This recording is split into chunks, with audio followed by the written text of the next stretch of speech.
This is my friend's 2005 Harley Davidson Wide Glide, and I've been helping him with that a little bit. But this is my 2011 Yama Zuma 125. I bought this brand new in 2012.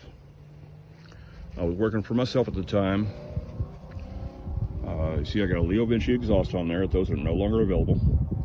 Those cheap RFY shocks, I wish I'd got something better, but there they are. I just was tired of the stock shocks bottoming out. NCY fan cover. I know this is all Japanese to some people. Well, it is Japanese.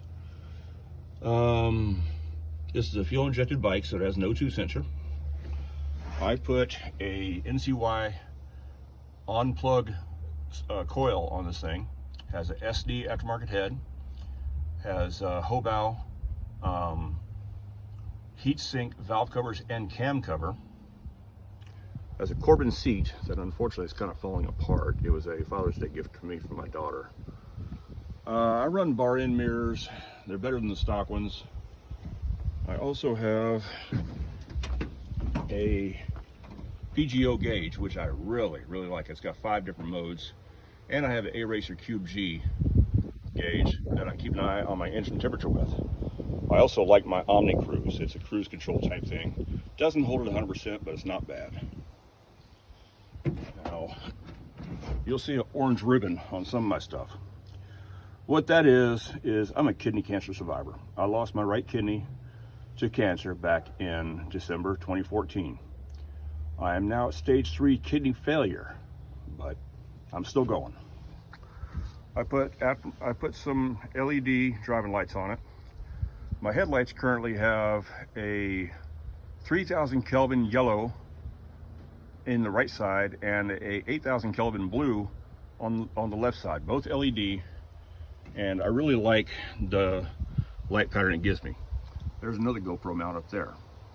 I got a GoPro Session today that I plan on recording my rides with. This box is pretty cool. It's a Korean War era military first aid box, and I made it into a toolbox. Works out pretty well. Kind of hard to open sometimes, but it works out well. The other day, I needed an air filter, so I went to the local dealer and got myself a Uni air filter. It's on a homemade intake. Believe it or not, that's a piece of fence post piping. Now for the sad part. A while back, I had a bolt right there holding my intake in place. Looks like that's actually rotated too. I don't want that like that. For some reason, I've got some bolts coming loose on this thing. I don't know why. I don't know what all ones, but it's not a good thing. This morning, I had a catastrophic failure. Now, I'm not real big on superstition. In fact, I call it stupid stition. But I had a gremlin bell mounted right there. That's the lowest I could get a gremlin bell, because if I put it any lower, when I corner, it would break them off. Well, for some reason it's missing. And it came up missing this morning, I'm assuming on my ride, and all hell broke loose. What do you think? Anyway, and I've also got really like that billet cap on my CVT fill. I need to change the oil in that. I just changed the oil in the engine 2 days ago. I had 50 miles on the Royal Purple engine that I have in it. I run synthetic. I can't find AMS oil locally, so I run a Royal Purple. So on to the catastrophic failure. This is a 2011 Yamaha Zuma 125cc. I have a 158cc big bore kit in there, SD brand, just like the aftermarket SD cylinder head. I have a 230 lift, 0.230 lift, flat tappet cam in there. And for a while now, it hasn't really been 100%. I think it's all started when I did like a gung-ho run to the coast in California with some sport bikes, and I was trying to keep up with them. I did keep up with them. In fact, I passed a few. But this morning, when I was out on a ride, the timing chain broke. I mean, it broke. When I crank this thing over, there's no compression. Sounds like a broken timing belt. But I recognize the sound of the timing chain breaking this morning while I was riding it. So it's due for a teardown. I happen to have a new set of valve springs, a new set of valves, a piston and cylinder, and a roller cam with roller rockers sitting in the box in my home. Well, I wasn't exactly ready to put it on yet, but guess what? I'm tearing into it. However, since the timing chain broke, I have to split the case now. I wasn't planning on doing that. I also lost a screw off my filter cover here. I had that mesh screen on it, and my filter cover fell off at some point during the ride.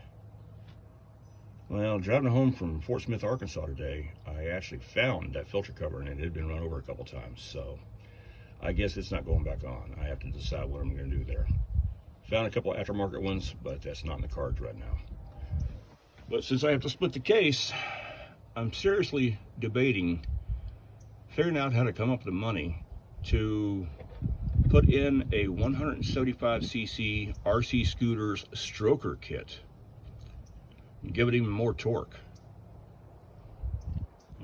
Unfortunately, his stickers are kind of gone to poop, but RC Scooters, I really like dealing with Chris K for my aftermarket parts. He's always done me well. So stay tuned for the next video. I'm going to decide what to do with this engine. I'm going to do a teardown, which means I got to pull the engine, which means I got to find a place to put the bike in two pieces until I get parts to repair it. Who knows? I may just go ahead and spend 40 bucks and buy a timing chain, but I'm still going to have to split the case to put it on properly. So we shall see what happens. That's going to mean seals and a gasket for the middle of the case right there. So we'll see what happens. Anyway, I'm starting this channel with hopes that people really enjoy what I do. I do a lot of mechanic work. I do a little work on bikes. For a job right now, I'm working at a hardware store doing assembly. Meaning when patio furniture and lawnmowers and wheelbarrows or whatever come in, I put them together. I take them out of the box and put them together for display on the floor.